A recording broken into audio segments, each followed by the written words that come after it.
SSC, banking, railway, कुछ भी exam देखें तो बहुत ज़्यादा इंपॉर्टेंट है वहाँ पे गुप्ता एम्पायर। इनमें से बहुत सारे क्वेश्चन निकलते हैं। तो चलिए जानते हैं एक बार। देखिए, after the breakup of Mauryan empire the Satavahana and Kushan emerge as a two large political powers. देखिए, हुआ क्या था कि जब मौर्यन एम्पायर जो मौर्यन एम्पायर, सातवाहन और कुषाण, देखिए जब मौर्यन एम्पायर जो था, मौर्य वंश जब ख़त्म हो गया तो सातवाहन और जो कुषाण थे, दो जो पॉलिटिकल पावर जो निकल के आई थी।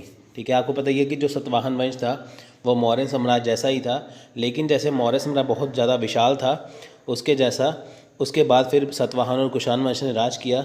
Satavahana acted as the establishing factor in the Deccan and south to which they gave political unity and prosperity.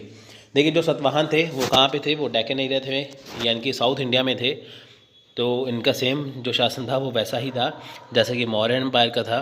तो ये पॉलिटिकल यूनिटी इन्होंने बना के रखी थी, यानी कि राजनीतिक एकता। The Kushan perform as the same role in the north. देखिए, जैसा सातवाहन वंश राज करते थे सेम वैसा ही कुषाण वंश ने नॉर्थ में अपना राज किया था, यानी कि पॉलिटिकल यूनिटी जहाँ पे साउथ में किसने बनाई रखी थी? सातवाहन वंश ने, वैसे ही नॉर्थ में कुषाण ने बना रखी थी। Both these empires came to end in the middle of the 3rd century AD. अब देखिए, इनका भी जो एम्पायर था वो मिडल 3rd सेंचुरी में ख़त्म होना शुरू हो गया। Kushan power in the north came to the end in the about 230 AD. Kushan वंश की जो पावर थी वो 230 एडी में ख़त्म हो गई। And after that a good part of central India fell to Murundas who continue to rule till 250 AD. देखिए, इसके बाद मृदंस आए 20 साल के लिए, यानी कि 230 के बाद देखिए इनका पतन होगा कुषाण का, तो 20 साल के लिए मृदंस आए। उसके बाद देखिए फिर आए गुप्ता, यानी कि गुप्ता और कुषाण के बीच में मृदंस आए, लेकिन गुप्ता वंश जो था वो काफ़ी समय तक रहे। देखिए 275 एडी में क्या हुआ? 275 एडी में on the ruins and the Kushan empire arose a new empire which establish its way over a good part of the former dominion of both and Kushan and Satavahana. अब देखिए, जो कुषाण और सातवाहन जब ये ख़त्म हो गए उसके बाद जो क्या गुप्ता वंश निकल के आया। देखिए, गुप्ता वंश को गोल्डन एज कहा जाता है। अगर हम हमारी हिस्ट्री की बात करें तो गोल्डन एज किसे कहते हैं? गुप्ता वंश को कहते हैं, गुप्ता एम्पायर के। क्यों? क्योंकि देखिए उस टाइम पे science and technology, mathematics, astronomy, ये सारी ही जो चीज़ें थी बहुत ज़्यादा जो थी वो व्यापक थी, यानी कि बहुत ज़्यादा आगे थी। यानी कि उस टाइम पे बहुत ज़्यादा आप देखिए कि बहुत ज़्यादा वहाँ पे तरक्की हुई थी। ठीक है, उस टाइम पे बहुत ज़्यादा वहाँ पे तरक्की हो चुकी थी, तो इसलिए इसे एंशियंट हिस्ट्री का या पूरी हिस्ट्री का गोल्डन पीरियड कहा जाता है। ठीक है, देखिए, this was the power of Gupta who may have been of Vaishya origin. यानी कि गुप्ता कौन थे? ये वैश्य थे। होते हैं ना हमारे कि ब्राह्मण, क्षत्रिय, वैश्य, शूद्र, तो ये वैश्य ओरिजिन के थे। Little is known of the early Guptas. First known ruler was Shri Gupta, probably ruler of a small portion of the north Bengal and the south Bihar. He was succeed by his son Ghatotkacha, both adopted the title of Maharaja. He married a Lichvi Princess Kumar Devi and had her portrait engraved on his coins. देखिए, यहाँ पे ये बताया कि गुप्ता वंश की शुरुआत किसने की थी? यहाँ पे शुरुआत की थी गुप्ता वंश की श्री गुप्त ने। तो उसके बाद उनके बेटे जो घटोत्कच है वो बने थे राजा। इनकी श्री गुप्त ने क्या किया? गुप्ता वंश की शुरुआत कर दी। फिर उनके बेटे आए घटोत्कच। फिर इन्होंने महाराजा की जो उपाधि थी वो धारण की। देखिए, महाराजा की जो उपाधि थी वो गुप्ता वंश के समय से चली है। तो क्वेश्चन आ सकता है, बताइए कि महाराजा जो उपाधि है वो किन्होंने चलाई थी? वो गुप्ता वंश ने चलाई थी। ठीक है, तो लिच्छवी की राजकुमारी कुमारी देवी से इन्होंने शादी की। तो इनके बारे में जो इनके सिक्के, जो इन्हें सिक्के चलाए थे सोने के सिक्के, उसके ऊपर लिखा हुआ है। मैंने आपको बताया था कि सबसे पहले सिक्के किसने चलाए थे सोने के? देखिए, वो कुषाण ने चलाए थे, और सबसे ज़्यादा सोने के सिक्के किसने चलाए थे? वो गुप्ता वंश ने चलाए थे, है ना। यानी कि सोने के सिक्के पहले किसने चलाए? वो चलाए थे कुषाण ने, और उसके बाद सबसे ज़्यादा सोने के सिक्के किसने चलाए थे? वो चलाए थे गुप्ता पीरियड में। ठीक है, आप इसको ये याद रखिए। ठीक है फ्रेंड्स, तो आपको यही याद रखना है कि जो श्रीगुप्त इसके फाउंडर हैं और घटोत्कच इनके बेटे हैं, तो दोनों ने महाराज की उपाधि धारण की थी। अब बात करते हैं यहाँ पे चंद्रगुप्त वन के बारे में। देखिए मेन किंग यहाँ से स्टार्ट होते हैं। चंद्रगुप्त वन ये थे 390 से 335। देखिए कई जगह पे 334 लिखा है, वो भी सही है क्योंकि देखिए हिस्ट्री है तो इसमें कुछ हम एग्जैक्ट नहीं कह सकते, ठीक है। देखिए चंद्रगुप्त वन ये वो चंद्रगुप्त नहीं है कि जो चंद्रगुप्त मौर्य वाले चंद्रगुप्त नहीं है, वो चंद्रगुप्त मौर्य है, ये चंद्रगुप्त वन है। ये चंद्रगुप्त गुप्ता वंश वाले चंद्रगुप्त हैं, वो चंद्रगुप्त मौर्य वाले हैं। एग्जाम में अगर आपको कोई ये पूछें कि चंद्रगुप्त के बारे में, तो अगर आपको चंद्रगुप्त ओनली पूछा है तो आप गुप्ता वंश के बारे में जान सकते हैं। आपको अगर पूछा है कि बताइए कि चंद्रगुप्त प्रथम, तो आप ये समझिए कि वो गुप्त वंश के चंद्रगुप्त के बारे में बात कर रहे हैं। लेकिन अगर आपको चंद्रगुप्त मौर्य लिखा हो, फिर वो मौर्य साम्राज्य वाले के बारे में बात कर रहे हैं, ठीक है। तो दोनों में कोई वहाँ पे आपको कन्फ्यूज़न नहीं होगा, वहाँ पे आपको मेंशन किया जाएगा। देखिए Chandragupta was the first Gupta king who minted silver coins after defeating Shaka satrap of Ujjain and also in the name of his queen and the Lichchhavi nation. देखिए यहाँ पे क्या है, यहाँ पे एक बात है कि सोने के सिक्के सबसे ज़्यादा चलाए थे गुप्ता वंश ने, लेकिन चंद्रगुप्त वन जो थे इन्होंने चांदी के सिक्के भी चलाए थे। देखिए सी से चंद्रगुप्त और च से चांदी, ठीक है, या सिल्वर। देखिए सिल्वर को हिंदी में चांदी बोलेंगे, तो च से चंद्रगुप्त, च से चांदी, आप इसे ऐसे याद कर सकते हैं। तो इसने चांदी के सिक्के चलाए थे। इनके ऊपर देखिए, इनके ऊपर जो इनका नाम और इनकी जो क्वीन थी, जो लिच्छवी की राजकुमारी थी, उनका नाम भी लिखा हुआ था।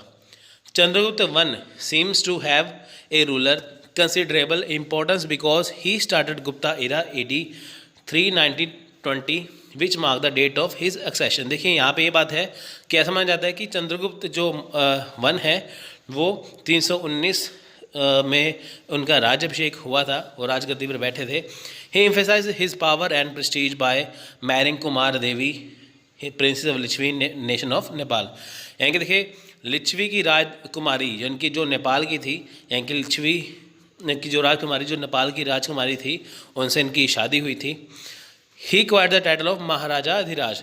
देखिए श्रीगुप्त और घटोत्कच, यानी कि चंद्रगुप्त वन के जो फादर हैं घटोत्कच और इनके जो दादा हैं चंद्रगुप्त वन के श्रीगुप्त, जिन्होंने शुरुआत की थी।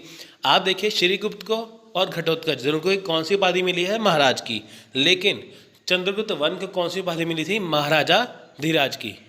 तो ये बहुत इंपॉर्टेंट है, एग्जाम में पूछेंगे बताइए कि किसकी उपाधि किसे मिली है। ये पूछ सकते हैं कि बताइए कि महाराजा धीराज की उपाधि इनमें से किसे मिली है, तो आपको वहाँ पे श्रीगुप्त भी डाल देंगे, चंद्रगुप्त वन भी डाल देंगे, 2 भी डाल देंगे, घटोत्कच भी डाल देंगे। तो आपको वहाँ पे फाइंड करना है कि ये महाराजा धीराज की उपाधि है वो चंद्रगुप्त एक को मिली है, लेकिन यहाँ पे जो श्रीगुप्त और घटोत्कच की जो उपाधि है वो जो श्रीगुप्त और घटोत्कच को जो उपाधि है वो महाराजा की मिली है, ठीक है। महाराजा धीराज कौन है, चंद्रगुप्त वन, और ओनली महाराज कौन है, श्रीगुप्त और घटोत्कच। नेक्स्ट है समुद्रगुप्त, ठीक है, समुद्रगुप्त है नेक्स्ट। देखिए समुद्रगुप्त का नाम समुद्रगुप्त पढ़ने का कारण क्या है, आपको मैं एक बात बता देता हूँ। यहाँ पे देखिए ऐसा, ये बहुत बहादुर राजा थे। ऐसा माना जाता था कि जो समुद्रगुप्त का घोड़ा है उसने सभी समुद्रों का पानी पिया है। पानी पीने से ये मतलब है, ऐसा नहीं है कि वो पानी पीने बस पानी पिलाने निकल गया, ऐसा नहीं है। देखिए समुद्रगुप्त ने क्या किया था, जितने भी हमारे जो समुद्र के आसपास के जो एरिया लगते हैं तकरीबन समुद्रगुप्त ने सभी को हमला करके जीत लिया था, तो इसलिए इसका नाम समुद्रगुप्त रखा गया। यानी कि ऐसा राजा जिसने सारे समुद्रों को जीता था, ठीक है, समुद्रों के लगने वाले जो राज उसे जीता था, इसलिए इसे समुद्रगुप्त कहा जाता है। तो 335 यानी कि 335 से 375 तक इनका जो शासन था। देखिए समुद्रगुप्त को नेपोलियन ऑफ इंडिया भी कहते हैं। ये किसने कहा था, ये विंसेंट स्मिथ ने कहा था, ठीक है, जैसे कई बार V.A. स्मिथ भी कहते हैं। तो विंसेंट स्मिथ ने इन्हें क्या कहा था, इन्हें कहा था नेपोलियन ऑफ इंडिया। देखा आपको पता है ये नेपोलियन जो एक कितने महान थे, ठीक है, वो एक वीर थे। तो ऐसा ही ये भी उनके जैसे बहादुर थे। जैसे उसने कोई लड़ाई नहीं हारी, इसने भी कोई लड़ाई नहीं हारी। The Allahabad pillar inscription composed by Harisen, his court poet enumerates the people and countries that were conquered by Samudragupta, which had been divided into 5 groups। अब देखिए जो इनके दरबार कवि थे हरिसेन, यानी कि हरिसेन कौन थे, इनके दरबारी कवि थे। इन्होंने इलाहाबाद का जो पिलर है ना, इलाहाबाद में जो पिलर है उसके ऊपर समुद्रगुप्त की विजय के बारे में लिखवाया गया है। ठीक है, यानी कि जो इनके हरिसेन जो दरबारी कवि थे, तो उन्होंने इलाहाबाद का जो पिलर है तो वहाँ पे क्या है, समुद्रगुप्त की लड़ाइयों के बारे में, उसकी विजय के बारे में, उसकी बहादुरी के किस्से के बारे में वहाँ पे बताया गया है। तो ये 5 ग्रुप में बटा हुआ है।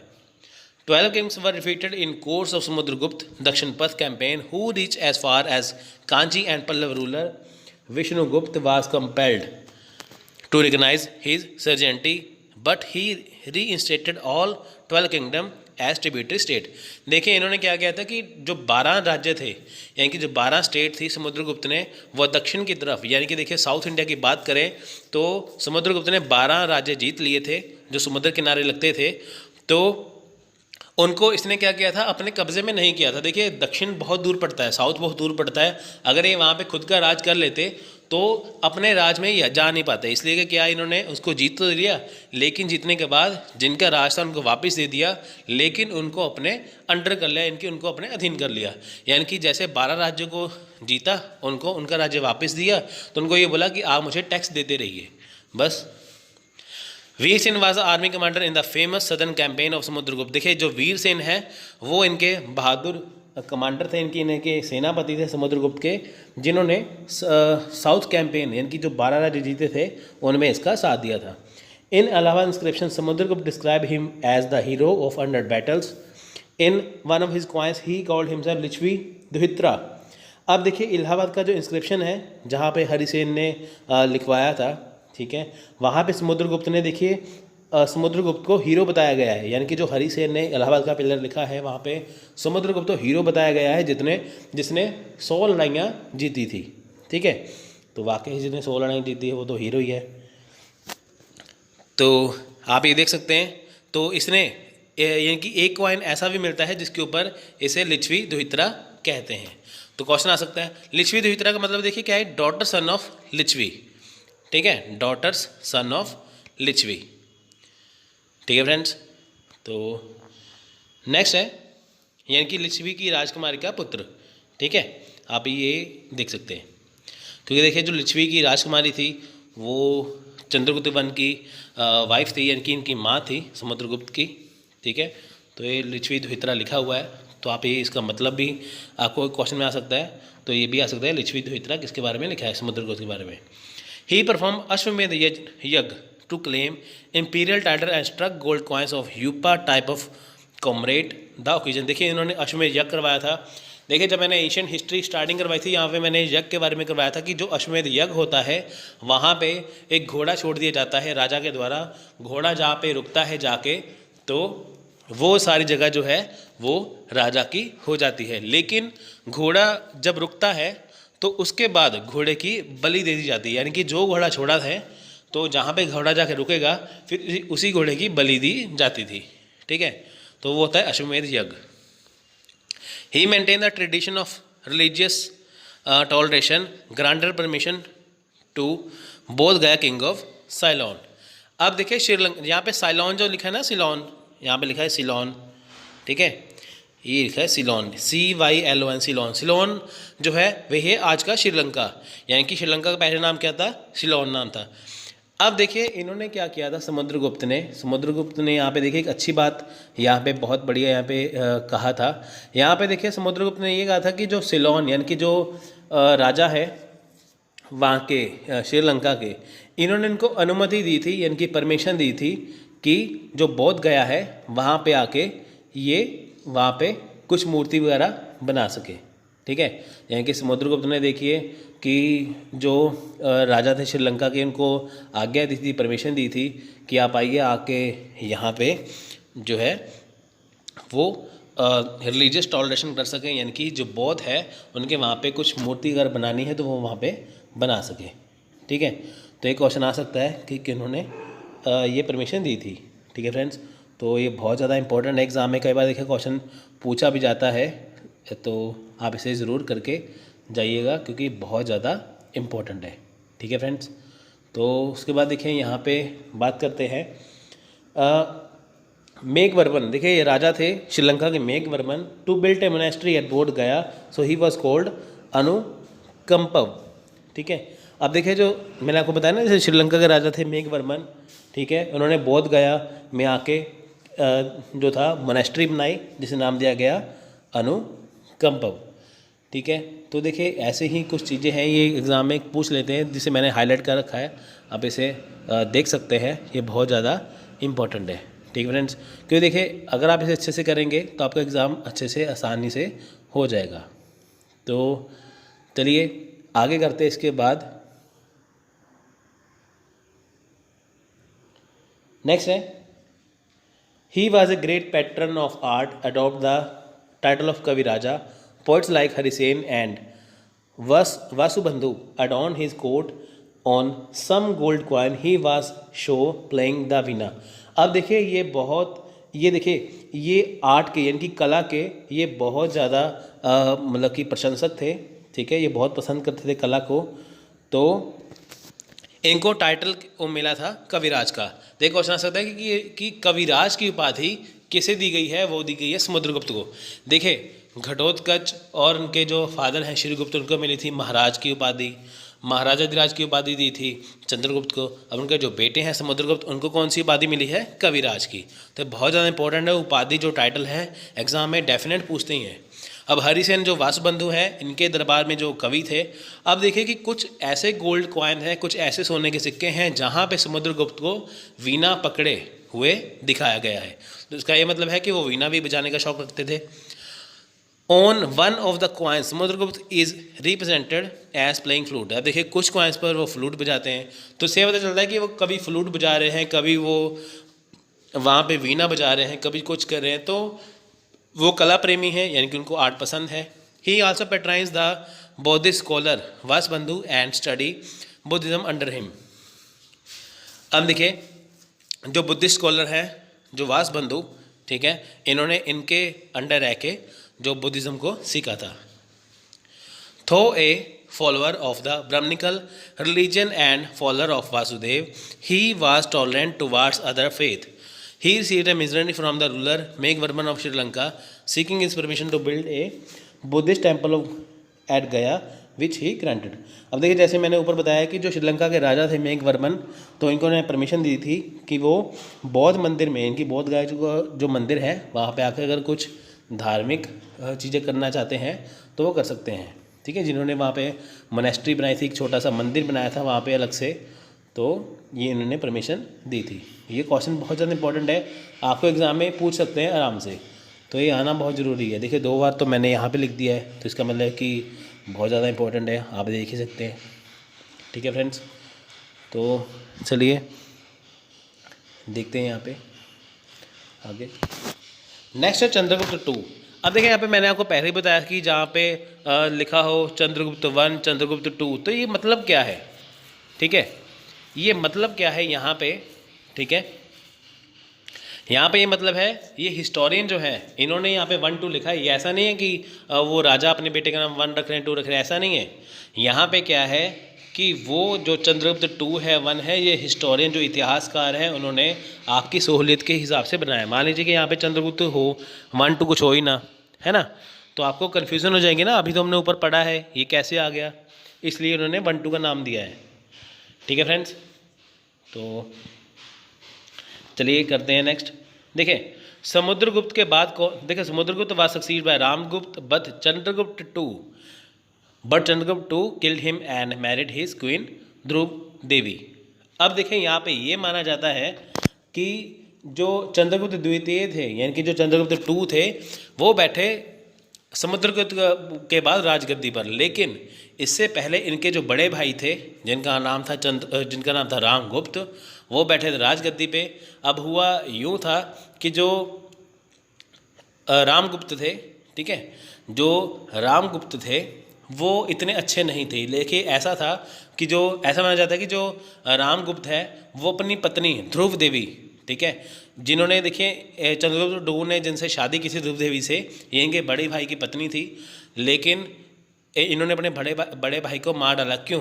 देखिए उसका कारण ये था कि जो इनके बड़े भाई थे रामगुप्त, वो अपनी पत्नी ध्रुव देवी को शक शासक, जो शक के जो राजा थे, उनको सौंपने के लिए तैयार हो गए थे। ठीक है। जो शक वंश के जो राजा थे, इनके बड़े भाई जो रामगुप्त थे, वो अपनी पत्नी को उनको सौंपने को तैयार हो गए थे, जिसकी वजह से चंद्रगुप्त को गुस्सा आया। उन्होंने क्या किया कि अपने बड़े भाई को मार डाला और ध्रुव देवी से शादी कर ली। ठीक है फ्रेंड्स, तो उसके बाद इन्होंने फिर उसके ऊपर हमला कर दिया था, शक वंश के ऊपर। ठीक है, तो यही कारण था इसका। देखिए, Chandragupta two was a great conqueror like his father, and his reign saw the high watermark of the Gupta Empire. Mehroli iron pillar inscription claimed that his authority over northwestern India and a good portion of Bengal. Chandragupta two daughters Prabhati was married to Vakatak king Rudrasen II, who died very soon. देखिए, Chandragupta to है, वे अपने father की तरह, इनकी अपने पिता की तरह ही बहुत ज़्यादा महान थे, अच्छे शासक थे। ठीक है, तो महरौली, देखिए महरौली कहाँ पे है? महरौली है दिल्ली में है महरौली। महरौली में क्या है? महरौली में है वहाँ पे कुतुब मीनार। कुतुब मीनार के पास एक लोहे का खंबा है, यानी कि एक आयरन पिलर है, जिसको आज तक जंग नहीं लगा। उसके ऊपर चंद्रगुप्त टू के बारे में लिखा गया है।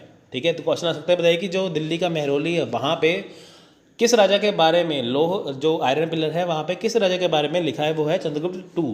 ये कौन से हैं?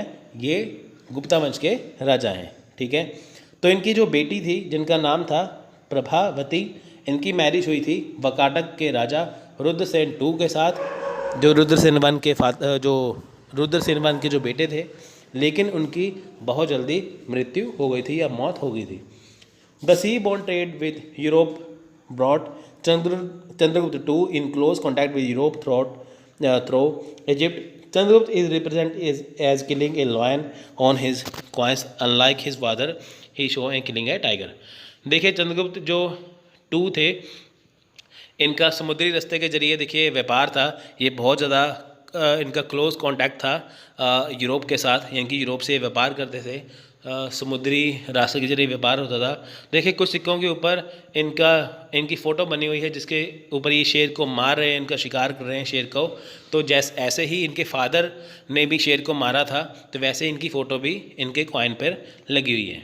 थोए Fahien travel extensively in Chandragupta empire and record the prosperity during his time. It is interesting to note that Chinese pilgrim never recorded the name of the king because he was totally preoccupied with the study of Buddhism.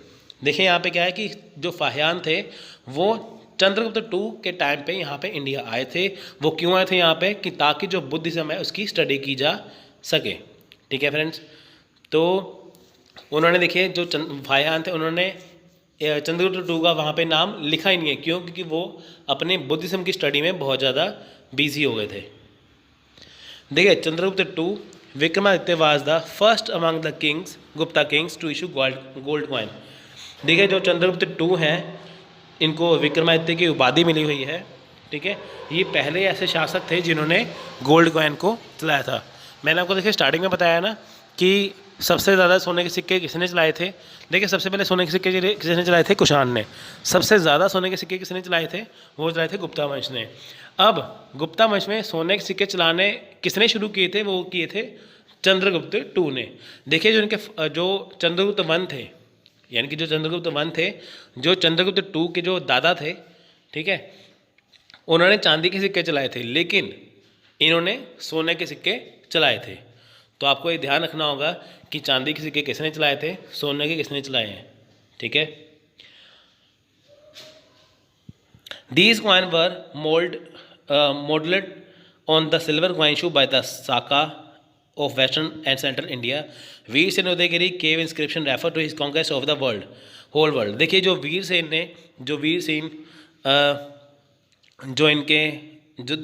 Sen थे, उन्होंने इनके बारे में, ठीक है, इनके बारे में देखिए, वीरसेन कौन थे? ये सेनापति थे। किसके? ये सेनापति थे, इनके जो फादर थे समुद्रगुप्त, उनके सेनापति थे। लेकिन वीरसेन ने यहाँ पे इनके बहादुरी के किस्से उदयगिरी की जो गुफाएं हैं वहाँ पे लिखवाए हैं। He defeated the last of the Saka ruler Rudrasimha three and annex the territory of the western Malwa and Gujarat. देखिए, इन्होंने जो शक शासक थे रुद्र सिम्हा 3 उसको हरा दिया, तो उसका जो वेस्टर्न मालवा वाला और गुजरात वाला एरिया था उसके ऊपर कब्जा कर लिया। He was called Vikramaditya. तो देखिए क्वेश्चन आ सकता है, बताइए कि किस राजा को, गुप्ता वंश के किस राजा को राजा विक्रमादित्य की उपाधि दी गई थी? तो उसका आंसर है चंद्रगुप्त 2। देखिए कितने क्वेश्चन बनते हैं यहाँ पे। He also took the title of Simhavikrama. ठीक है, बहुत इंपॉर्टेंट क्वेश्चन है ये। Chandragupta 2 made Ujjain the second capital of the empire. देखिए जो चंद्रगुप्त 2 है उसने उज्जैन को अपनी दूसरी राजधानी बनाया। He stand the empire by matrimonial alliance married his daughter Prabhavati to Vakataka prince Rudrasena 2। देखिए इसने जो मैट्रिमोनियल अलायंस के जरिए, इनकी देखिए ऐसा होता है कि बिना युद्ध लड़े किसी रानी से शादी कर लेना या उस राजकुमार के साथ अपनी बेटी की शादी कर देना, वो होती मैट्रिमोनियल अलायंस। तो उससे इसने अपना शासन जो था, राज था, वो काफ़ी आगे बढ़ाया। He himself married A Naga Prince Kuber Naga. अब देखिए इन्होंने जो नागा प्रिंसेस थी कुबेर नागा, उनके साथ शादी की। He was also a man of art and culture. His court at Ujjain was adorn by Navaratna. देखिए ये आर्ट एंड कला के, ठीक है, ये आर्ट एंड कला जो आर्ट एंड कल्चर है उसके बहुत ज़्यादा जो क्या कहते हैं उसको, बहुत ज़्यादा प्रेमी थे। ठीक है, इनको बहुत ज़्यादा पसंद था। इनके दरबार में देखिए जो इनकी कोर्ट थी उज्जैन में, वहाँ पे नवरत्न थे। नवरत्न मैंने की या वहाँ इनके जो 9 कवि थे, 9 दरबारी थे। ठीक है, जैसे कालिदास, अमर सिम्हा, फाहियान, आचार्य, दृंगंगा आदि। ठीक है, तो इनके दरबार में 9 कवि थे। ठीक है फ्रेंड्स, तो ये बहुत ज़्यादा इंपॉर्टेंट है, आप ये देख सकते हैं। ठीक है, तो Virasena was the court poet and minister of Chandragupta 2। ठीक है, देखिए जो वीरसेन थे यहाँ पे वो कौन थे? वो इनके दरबारी कवि थे। यानी कि देखिए जो वीरसेन थे वो कौन थे? वो इनके जो दरबारी कवि थे वीरसेन। ठीक है, जिन्होंने यहाँ पे जो मालवा का जो वीरसेन थे, इन्होंने जहाँ पे लिखा था ना मैंने आपको ऊपर कि जो उदयगिरी की जो पहाड़ियाँ हैं। नेक्स्ट हम राजा की बात करेंगे कुमारगुप्त 1 के बारे में। देखिए 413 से 455 इनकी 455 AD तक रहे थे। देखिए ही assumed the title of Mahendra Aditya. इनको महेंद्र आदित्य की उपाधि दी थी। बहुत ज़्यादा इंपॉर्टेंट है कि हर एक राजा को देखिए अलग अलग उपाधि दी जा रही है, तो बहुत ज़्यादा इंपॉर्टेंट है। Founded the Nalanda university. He was a worship of Lord Kartikeya. देखिए ये इन्होंने नालंदा यूनिवर्सिटी बनाई थी। ठीक है, और जो भगवान शिव के जो बेटे हैं कार्तिकेय, ये उनके भक्त थे। तो क्वेश्चन ये भी आ सकता है एग्जाम में, तो बिल्कुल भी इसको छोड़िएगा मत। Kumaragupta 1 introduce a new type of coins of gold. One of them figures the god Kartikeya riding on his peacock on the reverse and the king feeding a peacock on the ऑब्जर्व। देखिए कुमारगुप्त ने एक अनोखे तरह के सोने के सिक्के चलाए थे, जिसके एक तरफ दिखाया गया है कि जो भगवान शिव के बेटे हैं कार्तिकेय, वो अपनी जो पीकॉक की सवारी, इनकी जो मोर की सवारी है उसके ऊपर बैठे हुए हैं। तो सिक्के के दूसरी तरफ दिखाया गया है कि कुमारगुप्त उसी पीकॉक को देख रहे हैं। The first Huna attack took placing during Kumaragupta. देखिए पहला जो हूण कबीले थे उनका अटैक हुआ था कुमारगुप्त के टाइम पे। He was very old that time. देखिए उस टाइम बहुत बूढ़े हो चुके थे। That age Kumar died when crown prince was still in the field AD। देखिए ये अपने शासनकाल के दौरान ही मर गए थे, यानी कि ऐसा नहीं है कि अपने शासनकाल के बाद मरे थे, उसी दौरान मर गए थे। ठीक है, Kumaragupta performed Ashvamedha sacrifices but we do not know how is army military success, तो he maintain the vast empire intact. देखिए कुमारगुप्त ने अश्वमेध यज्ञ करवाया था, लेकिन हमें उनकी लड़ाइयों के बारे में, युद्ध के बारे में नहीं पता चलता। तब भी उन्होंने देखिए अपना जो शासन था काफ़ी लंबे समय तक बना के रखा गया था। ठीक है, towards the close of his reign the empire was attacked by Pushyamitra tribe. अब देखिए जो इनका शासन था, ठीक है, उसके ऊपर पुष्यमित्र की जो कबीला था उसने हमला कर दिया। By 485 AD the Hunas occupy the eastern Malwa and good portion of the central India. अब देखिए जहाँ पे इनका राज था मालवा पर और सेंट्रल इंडिया पर, उनके ऊपर हूणों ने अटैक किया। हूण प्रजाति ने जो कबीले थे, ट्राइबल थे, इन्होंने हमला किया। तो इनके पास से, ये नॉर्थ वाला एरिया नॉर्थ इंडिया का, और जो नॉर्थ वाला एरिया जो पार्ट था वो तकरीबन और मालवा का जो पार्ट था वो यहाँ से इनके पास से चला गया। ठीक है। नेक्स्ट है स्कंदगुप्त। देखिए 455 से 467 यानी कि 455 से 467 तक रहे। One of the gold coin of the king Skandagupta decide the king as standing with a bow in the one hand and arrow in other with a garuda stand in front of him। देखिए gold coin जो सोने के सिक्के हैं वहाँ पे क्या है कि इनके हाथ में तीर कमान है और दूसरी तरफ इनके साथ कौन खड़े हैं, इनके सामने कौन खड़े हैं, गरुड़। ठीक है, इनके हाथ में तीर कमान है, साथ में गरुड़ खड़े हैं। तो ये सोने के सिक्के के ऊपर इनकी फ़ोटो बनी हुई है। To his right is goddess Lakshmi facing the king with the in lotus in her hand. अब देखिए इनके दाहिने तरफ इनके राइट साइड कौन है, लक्ष्मी माता है। ठीक है, तो जिनके हाथ में कमल का फूल पकड़ा हुआ है। तो ऐसे सोने के सिक्के ऊपर देखिए इनकी जो फोटो बनी हुई थी। ठीक है, देखिए इनको ही रिस्टोर्ड द सुदर्शन लेक। देखिए जो सुदर्शन लेक है इन्होंने इसको दोबारा से फिर से उनका निर्माण करवाया, से रिस्टोर करवाया। Skandagupta repulsed the furious Huna twice. देखिए स्कंदगुप्त के टाइम पे क्या हुआ, हूना ने 2 बार आक्रमण किया। This heroic feat entitle him to assume the title of Vikramaditya. देखिए इन्होंने 2 बार हूनों को हरा दिया था जब उन्होंने इनके ऊपर आक्रमण किया, लेकिन उनकी वजह से इनका जो शासन था वो बहुत ज़्यादा कमज़ोर हो गया, लेकिन इनकी बहादुरी की वजह से इनको टाइटल दिया गया विक्रमादित्य का। Skandagupta successor prove too weak and could not resist the Huna invader who excelled in horsemanship and possibly used strips made of metal। अब देखिए जो इनके शासक थे, आगे आने वाले उत्तराधिकारी थे, वो इतने ज़्यादा अच्छे नहीं थे, वो कमज़ोर थे। तो जो हूना के अटैक को रोक नहीं पाए, जिनके बाद इनका पतन होना शुरू हो गया, ख़त्म होने शुरू हो गए। ठीक है फ्रेंड्स, तो इनके बाद देखिए कई राज्य निकल के आए, जैसे चालुक्य निकल के आए, पल्लव निकल के आए, तो काफ़ी राज्य जो निकल के आए जो गुप्ता वंश के बाद हम पढ़ेंगे। देखिए इसके बाद पतन तो हम करेंगे, साथ में देखेंगे कि गुप्ता टाइम के अंदर साइंस एंड टेक्नोलॉजी कैसी थी, आर्ट एंड कल्चर कैसा था, तो सब कुछ इसमें देखा जाएगा।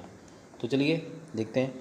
The weak successor of Skandagupta could not check the growing Huna power and feudates rose in Bihar, Bengal, MP, Madhya Pradesh, Vallabhi etcetera. अब देखिए स्कंदगुप्त के बाद कई शासक ऐसे आए जो बहुत ज़्यादा वीक थे, यानी कि उनमें इतनी ताकत नहीं थी अपने फादर के जैसे कि वो हूनों को रोक पाए। देखिए हून क्या थे, हून जो प्रजाति मैंने कल के लेक्चर में बताया था, तो हून जो प्रजाति थी वो एक ऐसी प्रजाति थी जो गुप्ता साम्राज्य के ऊपर हमला करते थे। हून क्या थे, एक ट्राइबल था, यानी कि एक कबीले थे जो काफ़ी बार हमले करते थे, जिनकी वजह से क्या हुआ कि जो गुप्ता साम्राज्य है उनकी जो शक्ति है, उनकी जो पावर है वो बहुत ज़्यादा कमज़ोर हो गई थी।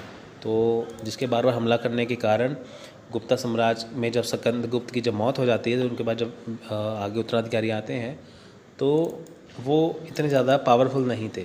तो जिसकी वजह से क्या हुआ कि उनके हाथ से बिहार, बंगाल, मध्य प्रदेश, वल्लभी वाला एरिया उनके हाथ से चला गया। ठीक है फ्रेंड्स, तो आप ये देख सकते हैं यहाँ पे कि धीरे धीरे उनकी पावर बढ़ रही है हूनों की, तो इनकी पावर यहाँ पे कम हो रही है। तो उसके बाद देखिए Mihirakula was the most famous Huna king. देखिए जो मेहुरकुला है वो हूना किंग का बहुत फेमस जो शासक था। Hiuen Tsang mention him as a fierce persecutor of Buddhism. He was defeated by Yashodharman one of the feudatory Gupta in Malwa. देखिए जो हयून सांग है उसने भी अपने बुद्धिज्म में प्रोसिक्यूटर के रूप में उसे पेश किया है कि उसके संरक्षक में थे। तो देखिए जो हूना किंग है मेहुरकुला, उसको हराया था यशोधर्मन ने। ये कौन थे यशोधर्मन? ये गुप्ता के फेडेटरीज थे मालवा में। अब फेडेटरी क्या होते हैं? सामंत, यानी कि जो गुप्त वंश के लिए टैक्स इकट्ठा कर रहे थे।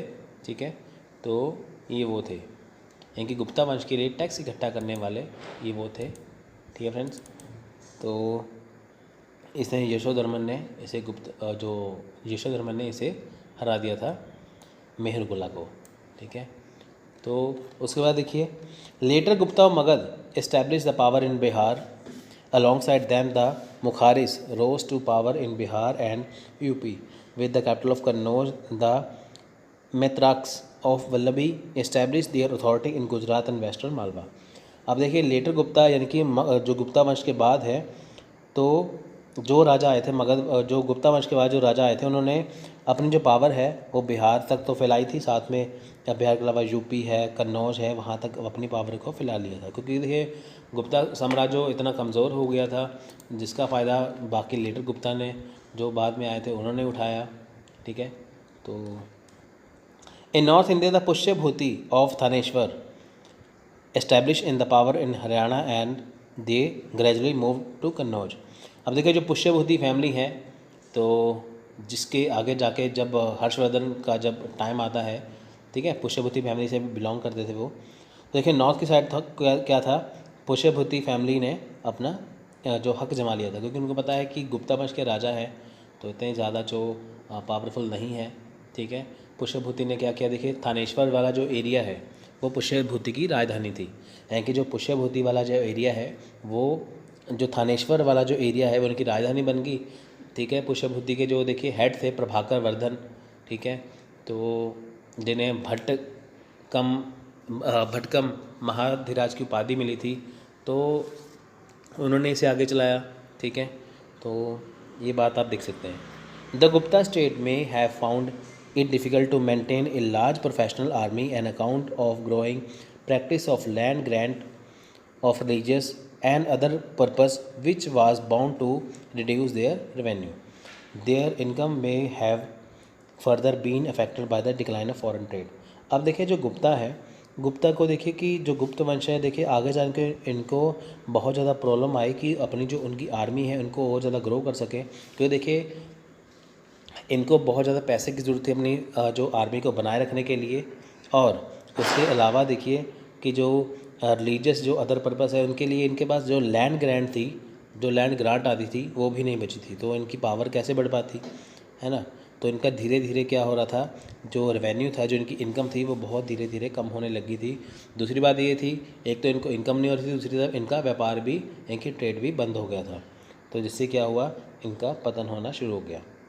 Loss of Western India deprived the Guptas of rich revenue from trade and commerce and crippled them economically। देखिए इकोनॉमिकली बहुत ज़्यादा वीक हो गए, क्योंकि वेस्टर्न इंडिया से देखिए कि बहुत ज़्यादा इनको जो रेवेन्यू आता था ट्रेड से वो बंद हो गया, जिसकी वजह से ये कमज़ोर हो गए। The migration of a guild of silk weaver from Gujarat to Malwa in 473 AD and their adoption of non-productive profession show that there was not much demand for silk।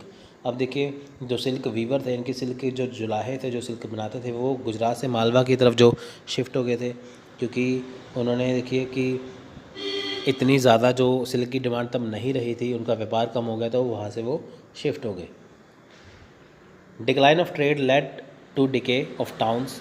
The post Gupta period witness the ruin of many old commercial cities. The later Guptas thought they ruled in Magad till about the 8th century, were not genealogically connected with the imperial Gupta। अब देखिए गुप्ता वंश के बाद जितने भी वंश आए उन्होंने राज तो किया, लेकिन गुप्ता वंश में जिन्होंने राज किया था, जितने लंबे समय तक राज किया था, जितना बढ़िया राज किया था, वैसा राज दोबारा से कोई नहीं कर पाया। देखिए आपको पता ही है कि गुप्ता साम्राज्य को यहाँ पे इतिहास में कहा गया है कि जो गुप्ता जो साम्राज्य है वो क्या है, उनका जो कार्यकाल है, जो उनका टायर है, वो जो टेन्योर है वो गोल्डन पीरियड है, तो आगे जाके तो ऐसा हो ही नहीं पाया। ठीक है फ्रेंड्स, तो अब बात करते हैं इनके पतन तो हो गया, ठीक है, डिक्लाइन तो हो गया। हम बात करते हैं कि ट्रेड एंड इकोनॉमी के बारे में। अब देखिए यहाँ पे ट्रेड एंड इकोनॉमी कैसे, देखिए Kalidas gives good description of the market town, यानी कि देखिए जो कालिदास है, जो उनके कवि थे, ठीक है, गुप्ता वंश के टाइम पे, तो उन्होंने देखिए यहाँ पे इनकी डिस्क्राइब किया है इनके मार्केट टाउन्स के बारे में, उनके कस्बे कैसे थे, उनकी व्यापारिक चीज़ें कैसी थी। The volume of trade with China greatly increase during Gupta period and Chinese silk was called chinanshuka in India. देखिए चाइना के साथ इंडिया का व्यापार था गुप्ता वंश के टाइम पे, तो जो चाइनीज़ सिल्क थे, ठीक है, जो चाइनीज सिल्क होती थी उसे कहते थे चिनुस्का इन इंडिया, इनकी इंडिया में से चिनुसका कहा जाता था। Indian muslin was said to have created a great demand in the city of Rome. अब देखिए जो इंडियन का जो मुस्लिम जो था, जो इंडियन मुस्लिम जो थे, ठीक है, उनकी बहुत डिमांड थी रोम में। एट कावेरीपट्टनम द यवन section of the city overflow with the prosperity. अब देखें यहाँ पे क्या है, कावेरीपट्टनम क्या है, एक देखिए कि वहाँ पे आप देख सकते हैं कि कावेरीपट्टनम एक समुद्री एरिया है जहाँ पे व्यापार होता था। वहाँ पे क्या था कि जो यमन से व्यापार करने आते थे उस टाइम पे वो फुल रहते थे, इनकी इतना ज़्यादा व्यापार होता था इनके साथ। इनका व्यापार था यूरोप के साथ, पूरे यूरोप के साथ लगभग व्यापार था इनका, ठीक है, ट्रेड था। At Arikamedu a sizeable Roman settlement and Roman factory was discover. अब देखिए यहाँ पे क्या है कि जो अराकामेडू है वहाँ पे क्या था कि वहाँ पे एक रोमन फैक्ट्री भी डिस्कवर की गई है। ऐसा माना जाता है कि वहाँ पे रोमन लोग कुछ रहते थे, क्योंकि देखिए वो वहाँ पे व्यापार करते थे, तो ऐसा माना जाता है कि व्यापार करने के साथ वो वहाँ पे रहते भी थे, तो इससे की वजह से वहाँ पे एक रोमन फैक्ट्री मिली है। ये किसके लिए जानी जाती है, मुस्लिम के बारे में। आपको पता है कि जो मुस्लिम है वो सबसे ज़्यादा फेमस रोम में था, तो यहाँ पर इनका अराकामेडू जो एरिया है वहाँ पर एक रोमन फैक्ट्री भी मिली है। वो किसके लिए खास थी, वो मुस्लिम के लिए खास थी, ठीक है फ्रेंड्स। तो उसके बाद हम देखते हैं यहाँ पे बड़ा गज़ा और Broach was the largest port of the western coast. अब देखिए जो इंडिया का वेस्टर्न वाला पार्ट है, यानी कि जो अरब सागर अरेबियन सी वाला पार्ट है, वहाँ पे बड़ा गज़ा या ब्रॉच जो है वो सबसे बड़ा पोर्ट था, ठीक है, सबसे बड़ी बंदरगाह थी वो, ठीक है फ्रेंड्स। तो glass production started in Gupta period. देखिए जो ग्लास प्रोडक्शन है, यानी कि जो शीशे वाला काम है, वो गुप्ता पीरियड के टाइम पे स्टार्ट हो गया था। Indian embassies visited the Roman empire in the reign of Aurelian, Constant, Julian and Justinian and Alexandria become an important meeting place of for the inhabitants of trade India and Rome. अब देखिए जो Roman empire का जो हिस्सा है, यानी कि जो देखिए इंडिया बेसिस विजिट, यानी कि इंडिया से काफ़ी जो लोग थे जो रोम जाते थे, रोम में जो ये जगह के नाम बताए हैं जूलियन, जस्टिनियन वगैरह, यहाँ पे जाके इनकी व्यापारिक मीटिंग होती थी, ठीक है, ट्रेड की वाली मीटिंग इनकी होती रहती थी वहाँ पे, तो ये वहाँ पे जाते रहते थे, ठीक है फ्रेंड्स। तो नेक्स्ट है Varahamihira paid tribute to Greek astronomers by saying that they deserve as much respect to our own rishi. देखिए यहाँ पे क्या है कि वराहमिहिर जो है उन्होंने जो ग्रीक जो एस्ट्रोनॉमर है ग्रीक, ठीक है, उनके बारे में काफ़ी अच्छा लगा। तो ये कहते थे कि जो ग्रीक एस्ट्रोनॉमर है जो ग्रीक है वो काफ़ी मतलब कि सम्मान के हकदार थे, ठीक है। तो यहाँ पे उनके बारे में कुछ लिखा हुआ है, यहाँ पे एक अच्छा सा लिखा हुआ है, ठीक है। उसके बाद हम बात करते हैं यहाँ पे Indian was the first in the world to advocate the internal use of mercury. अब देखिए इंडिया दुनिया का पहला ऐसा देश था जिन्होंने अपने कंट्री के अंदर मरकरी यानी कि पारे का इस्तेमाल करना शुरू किया था। इट इज़ मैंशनड बाय ब्राह्मीर अलॉन्ग विद आयरन। देखिए इसके बारे में जानकारी किसने दी है, इसके बारे में हमें जानकारी दी है यहाँ पे ब्राह्मीर ने आयरन के साथ। तो वहाँ उन्होंने कहा था कि देखिए जैसे आयरन का उपयोग है वैसे ही यहाँ पे पारे का उपयोग भी शुरू हो गया था, ठीक है फ्रेंड्स। तो the Indian surgeon perform lithotomy and could remove the external matter accidentally introduce in the body iron stone. अगर देखिए एक्सीडेंट के दौरान अगर किसी के शरीर के अंदर लोहा चला जाए या कुछ पत्थर घुस जाए चले जाएँ तो उसे निकाला जा सकता था सर्जरी के द्वारा। जैसे आजकल सर्जरी होती है ना, तो वैसे भी पहले जब स्टार्ट हुई थी सर्जरी स्टार्ट की थी सुश्रुत ने। देखिए ऐसे सर्जरी तो ऐसे सुश्रुत, ठीक है फ्रेंड्स। तो आपको ये पता होना चाहिए, बहुत ज़्यादा इंपॉर्टेंट है ये। तो देखिए उस टाइम पे प्लास्टिक सर्जरी जो थी वो भी सुश्रुत ने शुरू कर दी थी, तो ऐसा माना जाता है, ठीक है। तो ये आपको ये आना चाहिए, बहुत ज़्यादा ये इम्पोर्टेंट है, ठीक है फ्रेंड्स। उसके बाद देखिए gold coin were called dinar and silver coin were called rupyakas. देखिए यहाँ पे बहुत इंपॉर्टेंट है कि गोल्ड कॉइन को गुप्ता टाइम पे क्या कहा जाता था, दिनार कहा जाता था, और सिल्वर कॉइन को क्या कहते थे, रुपयाकस, ठीक है, रुपयाकत कहते थे उसे, या रुपयक भी कहते थे, ठीक है। तो अब हम बात करेंगे पॉलिटिकल ऑर्गेनाइजेशन के बारे में, यानी कि यहाँ पे राजनीतिक संगठन कैसा है। देखिए in contrast to the modern the Gupta kings adopt pompous title such as Parameshwara, Maharajadhiraja and Parama Bhattaraka which signify that they rule over lesser king in the empire. अब देखिए, अगर हम मौर्य वंश की बात करें, उसके अलावा अगर हम गुप्ता वंश की बात यहाँ पे करते हैं तो इनके जो नाम थे वो बहुत पॉम्पस थे। पॉम्पस का यहाँ पे मतलब है कि थोड़े से अजीब यहाँ पे नाम थे। पॉम्पस का यहाँ पे मतलब देखिए कि धूमधाम जिसे कहते हैं ना हिंदी में, धूमधाम से इनकी जो उपाधि बहुत अलग थी। जैसे परमेश्वर है, महाराजाधिराज है, परम भतारक है, तो ऐसे, ठीक है। तो ऐसे इनकी जो थी elements of divinity in the kingship, king compared with the different gods and were look upon Vishnu and the protector and preserver. अब देखें यहाँ पे क्या था कि जो इनकी किंग जो यहाँ पे देखिए क्या था कि जैसे जो राजा है, ठीक है, जो राजा है वो अपने आप को भगवान से कंपेयर करते थे कि वो अपने आप को देव तुल्य मानते थे। जैसे भगवान है तो भगवान की जगह पे ही अपने आप को रखते थे लोगों के सामने। तो जैसे जो भी राजा धर्म अपनाएगा लोगों को भी वही अपनाना होता था। Consular minister existed, evidence of one man holding several posts like Harisen and post becoming hereditary।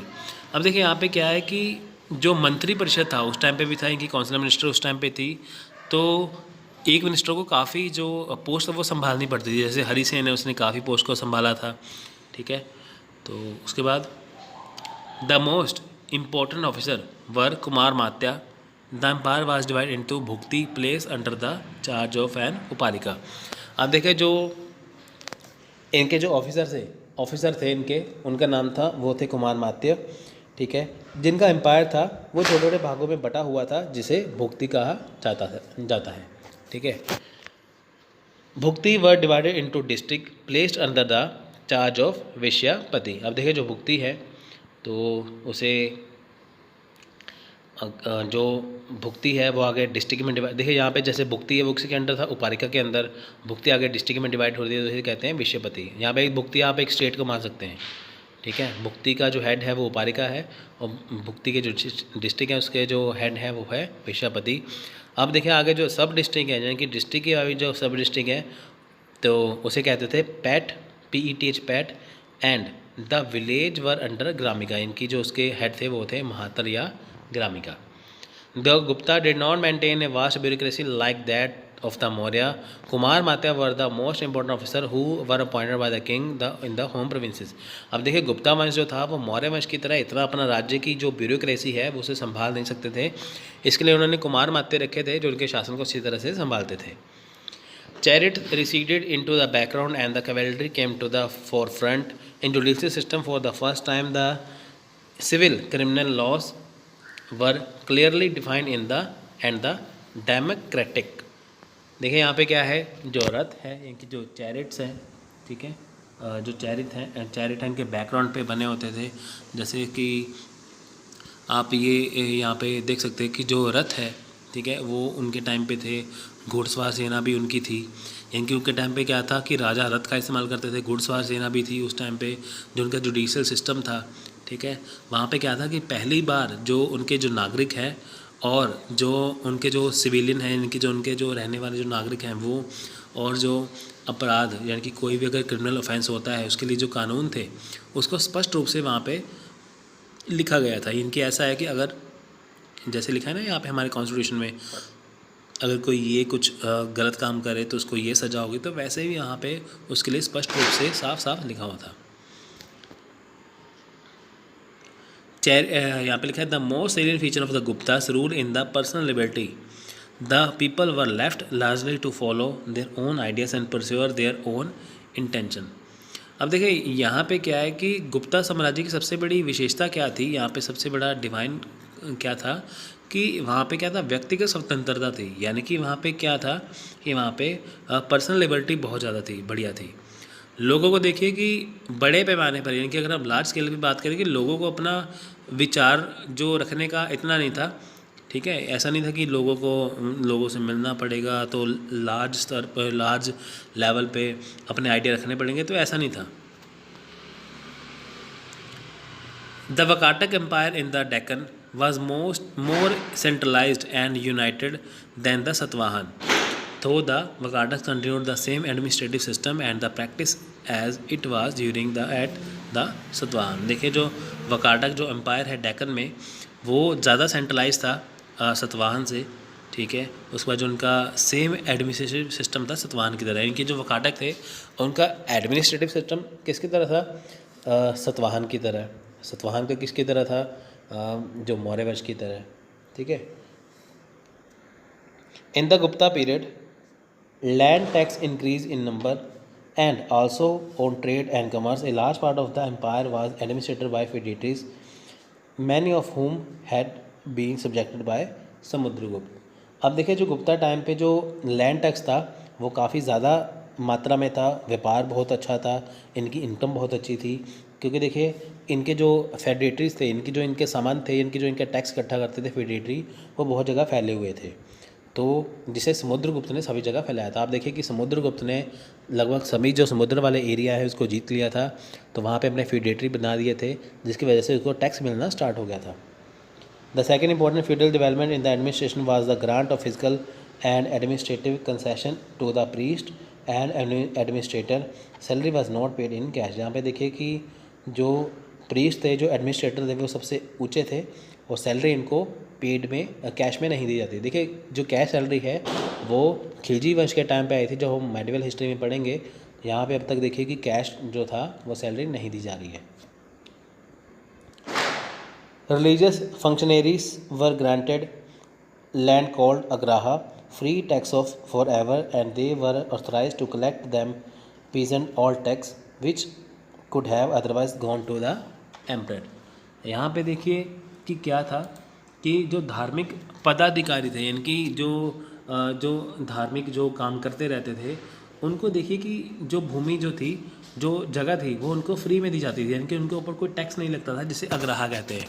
यानी कि जिन्होंने धार्मिक काम करना है, उनको जो उनका जो एरिया है, उनकी ज़मीन है, उसके ऊपर कोई टैक्स नहीं लगाया जाता था, ठीक है। उनको टैक्स जो है वो छोड़ दिया जाता था। तो अगर ऐसा नहीं होता था, वो सम्राट के जो राजा था उनके पास जा सकते थे। Land revenue was about 1/7 of the produce payable either in cash और काइंड, ठीक है। आप देखिए जो भूमि है, इनकी अगर किसान है, अगर अपने ज़मीन पर कुछ उगाते हैं तो उसका 1/7 यानी कि 1/7 क्या है यहाँ पे, अगर उसने कुछ भी हिस्सा उगाया है तो उसे 7वां हिस्सा वो किसे देना पड़ेगा? वो राजा को देना पड़ेगा, ठीक है। नेक्स्ट है सोशल ऑर्गेनाइजेशन। अब हम देखते हैं सोशल ऑर्गेनाइजेशन कैसी थी। अभी हमने पॉलिटिकल सिस्टम देखा है, तो सामाजिक संस्था देखेंगे। सोशल ऑर्गेनाइजेशन देखिए, the iron pattern of society based on varna ashram dharma made its final assertion land grant to Brahmin suggest Brahmin supremacy. अब देखिए यहाँ पे क्या है कि जो वर्ण आश्रम धर्म था, ठीक है, उसके आधारित जो समाज था वहाँ पे, ठीक है, तो ब्राह्मणों को देखिए क्या था यहाँ पे, भूमि जो थी, यानी कि जो ब्राह्मणों को जो लैंड जो थी, ठीक है, वो दी जाती थी, जिससे क्या था, ब्राह्मणवाद सबसे ऊंचा था। Caste proliferated in the numeric sub caste firstly and the first assimilation of a large number of foreigners into Indian society, and secondly due to absorption of many tribal people in Brahmanical society through process of land grants। देखिए जातियाँ जहाँ पे थी वो कई, यानी कि जो कास्ट थी वो कई सब कास्ट में बटी हुई थी। यहाँ पे क्या है कि अगर हम भारतीय समाज यानी कि इंडियन सोसाइटी की बात करें, यहाँ पे ज़्यादा संख्या में देखिए क्या था, यहाँ पे क्या था कि विदेशी यहाँ पे बहुत ज़्यादा आ चुके थे, तो वो यहाँ पे रहते थे। दूसरा यहाँ पे क्या था कि जो भूमि यानी कि जो जगह है, जो ज़मीन है, उसके ऊपर जो टैक्स का जो सिस्टम है, ठीक है, वो काफ़ी तरह से अलग था। देखिए वो ब्राह्मण जो समाज है उसको उसमें काफ़ी छूट मिल जाती थी, ठीक है।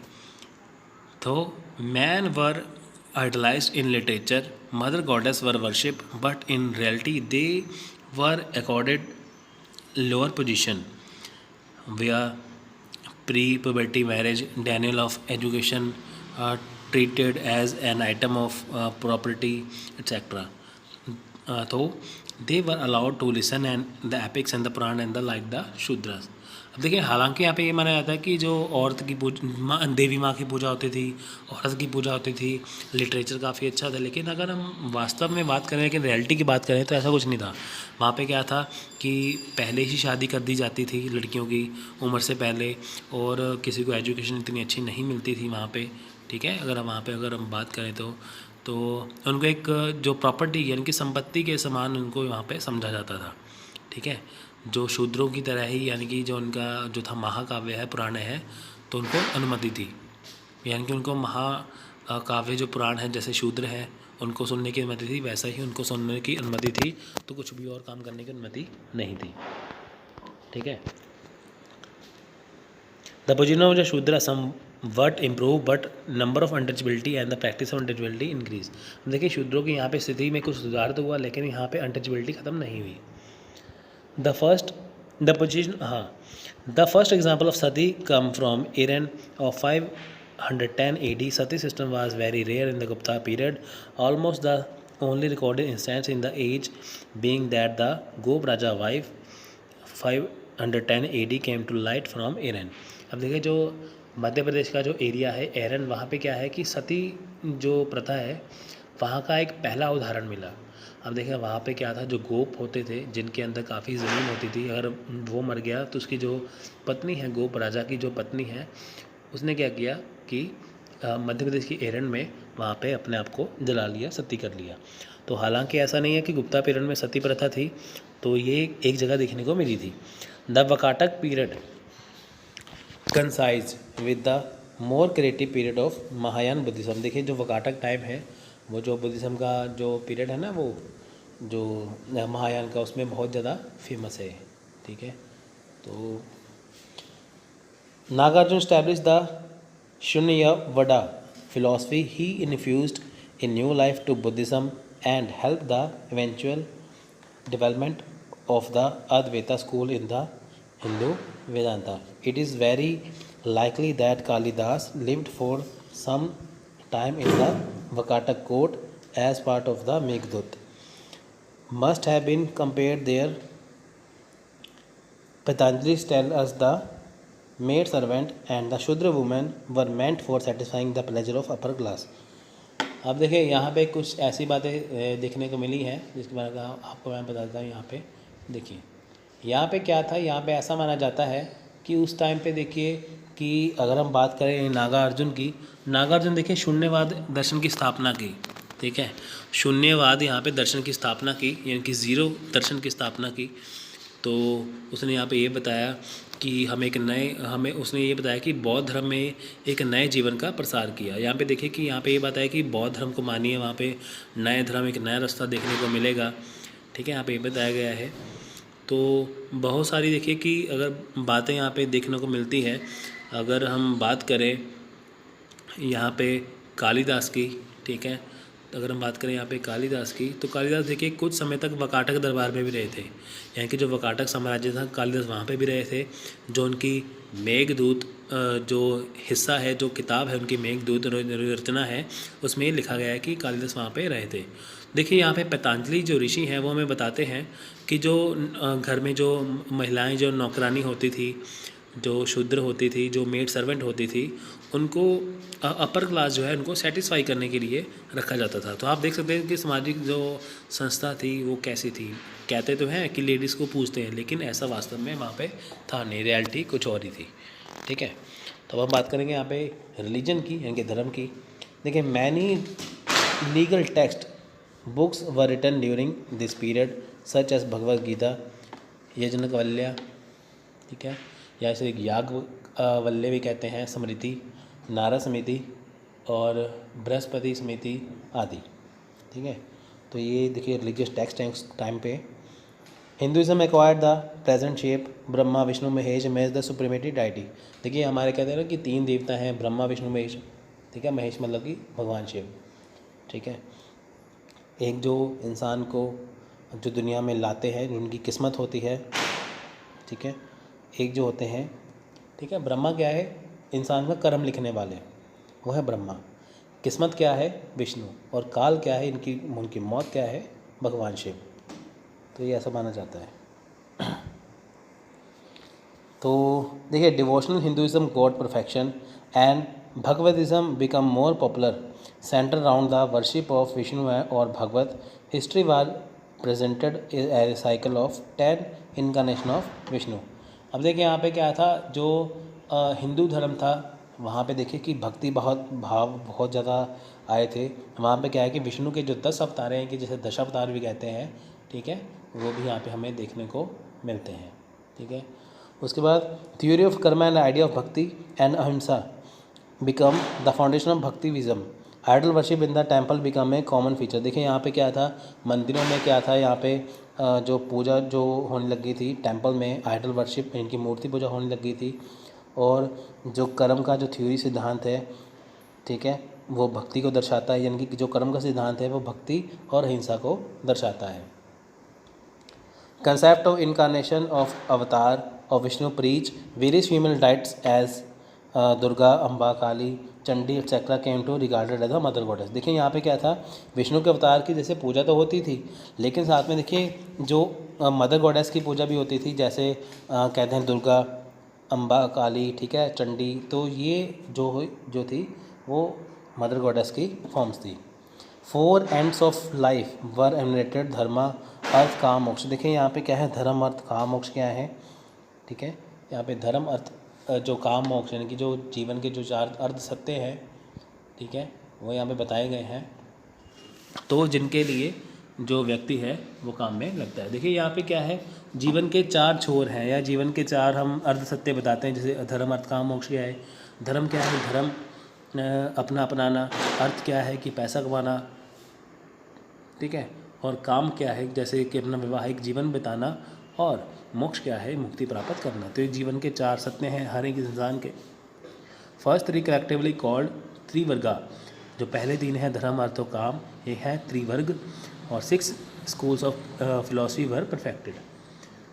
तो Buddhism no longer received royal patronage in the Gupta period. देखिए उस टाइम पे क्या था, हिंदुज़म ज़्यादा ऊंचाई पर था, तो वहाँ पे जो बुद्धिज़्म था इतना फैला नहीं था। हालांकि देखिए मौर्य वंश के टाइम पे बहुत ज़्यादा फेमस था वहाँ पे बुद्धिज़्म, लेकिन गुप्ता पीरियड में ऐसा नहीं था। Fahien has given the impression that this religion was influencing the state, ठीक है। फाहियान ने देखिए इसके बारे में बताया है कि जो गुप्ता वंश के टाइम पे बुद्धिज़्म जो था, ठीक है, वो वहाँ पे इतना फ्लोरिश नहीं था, ठीक है। इसके इम्प्रेशन के बारे में यहाँ पे बताया गया है।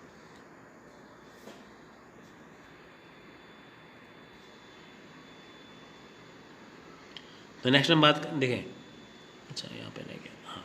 But really it was not so important in the Gupta period it as it was the in the day Ashoka and Kanishka. देखिए यहाँ पे गुप्ता वंश के बारे में हमें वहाँ पे बुद्धिज़्म को नहीं पढ़ना, हमें पढ़ना है बुद्धिज़्म को अशोक और कनिष्क के टाइम पे, ठीक है। गुप्ता वंश के बारे में हम यहाँ पे बुद्धिज़्म को नहीं करेंगे, अशोक और कनिष्क के टाइम पे करेंगे।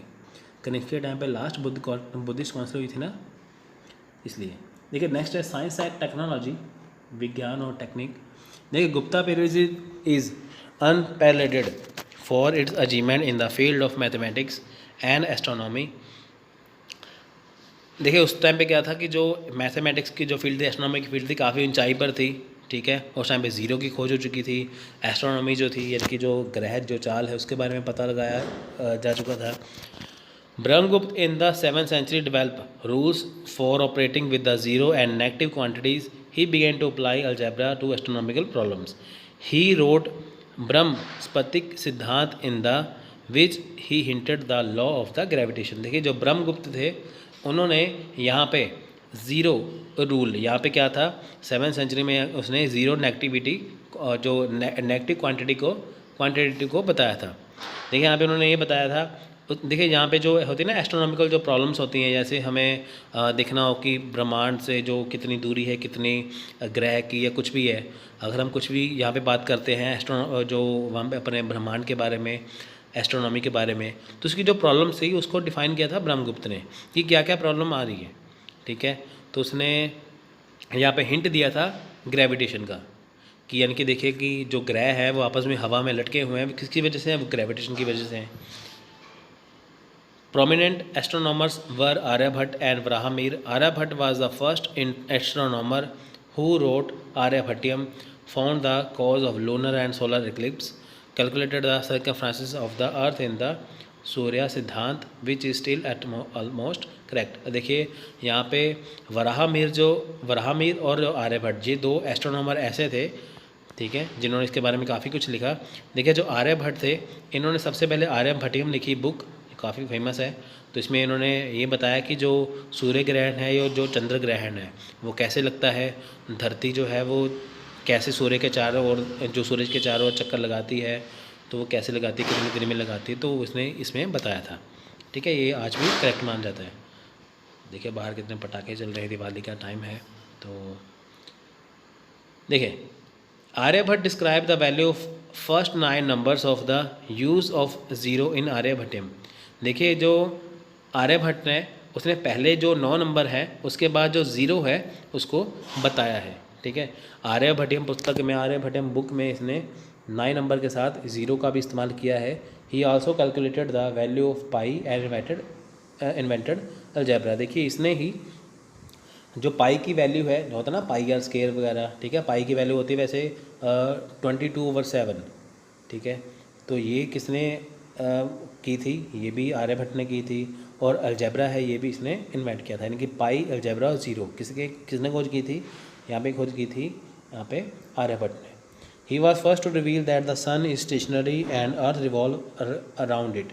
देखिए सबसे पहले यही इसने बताया था कि सूर्य अपनी जगह पे खड़ा है, सूरज अपनी जगह पे है, सन अपनी जगह पे है, लेकिन धरती उसके चारों ओर चक्कर लगाती है। किसने बताया था, ये इसने ही बताया था, आर्यभट्ट ने। Varahamihira is well known as work as Brihat Samhita. It was state that the moon rotate around the earth and earth rotate around the sun. देखिए यहाँ पे वराहमी ने ये बताया है कि जो चंद्रमा है वह धरती के चारों ओर चक्कर लगाता है और जो धरती है वो सूर्य के चारों ओर चक्कर लगाती है। ठीक है, सूर्य के चारों ओर चक्कर लगाने के बारे में किसने कहा था, ठीक है, ये कहा था उसने आर्यभट्ट ने। और वराहमी ने कहा था कि जो चंद्रमा है वो धरती के चारों ओर चक्कर लगाता है। He also wrote Pancha Siddhantika which gives the summary of 5 astronomical book current in his time. देखिए इसने पंच सिद्धांतिका का नाम यहाँ पे दिया है, जो उस टाइम की एस्ट्रोनॉमिकल बुक्स थी। रोमाका सिद्धांत a book on astronomy was compiled and was perhaps influenced by Greek ideas. देखिए जो रोमाका सिद्धांत है ये बुक कौन सी एस्ट्रोनॉमी की है, ठीक है, जो ग्रीक आइडिया द्वारा, जो ग्रीक विचारों द्वारा यहाँ पे क्या है कंपाइल की गई थी। Vagbhatta was the most distinguished physician of the Ayurvedic system of the medicine. Palakapya wrote Hastyayurveda a treatise of disease of elephants. देखें यहाँ पे उन्होंने हाथी की जो बीमारियाँ हैं उसके बारे में बताया है वाघभट्ट ने। ठीक है, ये आयुर्वेद के जो आयुर्वेद मेडिसिन है उसके ये जनक थे। Dhanvantari was famous for Ayurveda knowledge. देखिए जो धन्वंतरी थे वो आयुर्वेद की नॉलेज के लिए उनको माना जाता है। ठीक है, तो नेक्स्ट है यहाँ पे लिटरेचर। देखिए Sanskrit literature and the literature was made much headway during this period. This was the language of scholar. देखिए यहाँ पे संस्कृत जो लैंग्वेज थी उस टाइम पे जो स्कॉलर थे वो संस्कृत भाषा का उपयोग करते थे, उसका इस्तेमाल करते थे संस्कृत भाषा का। क्वेश्चन आ सकता है, बताइए कि गुप्ता टाइम पे जो स्कॉलर थे वो किस भाषा का इस्तेमाल करते थे, संस्कृत का। From this time onwards we find greater emphasis on verses and prose. देखिए इसके बाद क्या है, इस समय से हमें अगर हम बात करें यहाँ पे हमें जो प्रोज है और वर्सेस है, इनके हमें छंद, जो हिंदी में छंद होते हैं ना, छंद होते हैं, जो पोइम्स होती हैं वो दिखने को यहाँ पे मिलती हैं। Although we get a good deal of Brahmanical religious literature, the period also produced some of the earliest piece of secular literature। यहाँ पे देखिए हमें यहाँ पे ब्राह्मणवादी कई चीज़ें देखने को मिलती हैं, लेकिन उसके अलावा अगर हम बात करें यहाँ पे हमें कुछ ऐसी चीज़ें मिलती हैं जो सेकुलर हैं, यानी कि वो किसी धर्म से संबंधित नहीं है। ठीक है, तो आप देख सकते हैं कितना कुछ यहाँ पे विकास हो चुका है जो किसी एक राज्य में नहीं था, तो ये पूरे गुप्ता पीरियड में है। The greatest Sanskrit poet of dramatist of the Gupta age was Kalidasa. His important work. देखिए यहाँ पे कालिदास की रचनाओं के बारे में जो मैंने कल भी कराया था, आप इसको पढ़ सकते हैं। मेघदूत, अभिचारा, शकंतलम, कुमार संभवम, रघुवंशा, ऋतु संहारा, मालविका अग्निमित्रम। ठीक है, तो ये इसके नाम है कालिदास की रचना के, बहुत इंपॉर्टेंट एग्जाम में आते हैं। विशाखा दत्त प्रोड्यूस द मुद्रा राक्षस एंड देवी चंद्रगुप्तम। देखिए विशाखा ने बुक्स लिखी थी। देखिए इसके बारे में आपको मैं एक अलग से लेक्चर बना दूंगा जिसमें आपको सारी बुक्स के नाम आ जाएंगे जो इंपॉर्टेंट होते हैं, तो आपको बिल्कुल भी चिंता करने की ज़रूरत नहीं है। ठीक है, अगर आप कोई याद नहीं रहते तो आपको मैं एक सेपरेट लेक्चर बना दूंगा।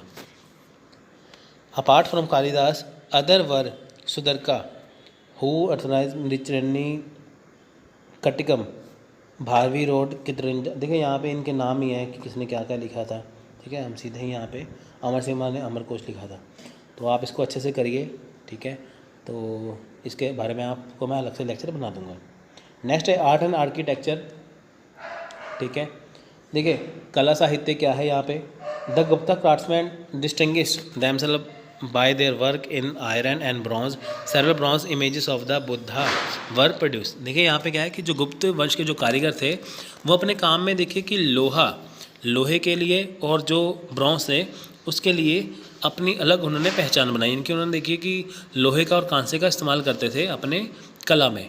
तो बुद्ध के लिए देखिए उन्होंने काफ़ी मूर्तियाँ बनाई जो कांसे की बनी थी, इनकी वो ब्रॉन्ज की बनी हुई थी, ठीक है। मैंने आपको कल के लेक्चर में बताया वो कहाँ पे मिली थी, आप उसको एक बार देख लेना कि जो बुद्ध की जो एक ही मूर्ति मिली थी, कांसे की मूर्ति, इनकी ब्रॉन्ज की मूर्ति थी, ठीक है। तो उसका मेरे को नाम बताना वो कहाँ से मिली थी, मैंने कल के लेक्चर में बताया है। In case of iron object, the best example in the famous iron pillar found at Mehrauli, it was withstood rain and weather for centuries without rusting। यहाँ पे क्या है कि जो महरौली, जो दिल्ली में महरौली है जहाँ पे कुतुब मीनार है, वहाँ पे एक लोहे का खंबा है जहाँ पे आयरन पिलर है। वहाँ पे क्या है कि वो जंग नहीं लगा उसको, यानी कि रस्ट नहीं है यहाँ पे, बिल्कुल जंग नहीं लगा उसको, काफ़ी सदियाँ बीत चुकी हैं।